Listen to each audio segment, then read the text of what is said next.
முட்டு வலினால கஷ்டப்படுறீங்களா? படிக்கட்டு ஏறணும்னா கஷ்டமாக இருக்கா? இந்த நீ பெயினை வந்து ரிவர்ஸ் பண்ணிக்கணும்னா நான் சொல்கிற இந்த டிப்ஸை ஃபாலோ பண்ணிங்கன்னா ஈஸியாகவே பண்ணிக்கலாம். இல்லாட்டி நம்ம பெர்மனெண்ட்டாக பெயின் கில்லர்ஸோ இல்லை மெடிசன்லேயோ வாழ்நாள் ஃபுல்லாக வாழ வேண்டிய நிலைமை இருக்கும்.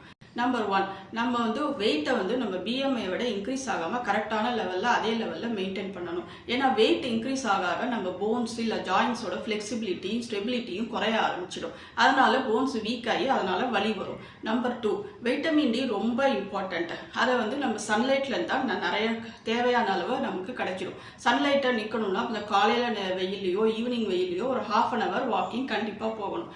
நம்பர் 3, கால்சியம் ரிச் ஃபுட்ஸ் வந்து நிறைய எடுத்துக்கணும். அதாவது காய்கறிகள், க்ரீன் வெஜிடபிள்ஸ், அப்புறம் இது பன்னீர் சாப்பிடணும், நல்லெண்ணெய் எடுத்துக்கணும், முட்டை, ஃபிஷ் எல்லாத்தையும் சாப்பிட்டோம்னா அந்த கால்சியம் இதை வந்து நம்ம மெயின்டைன் பண்ணிக்கலாம்.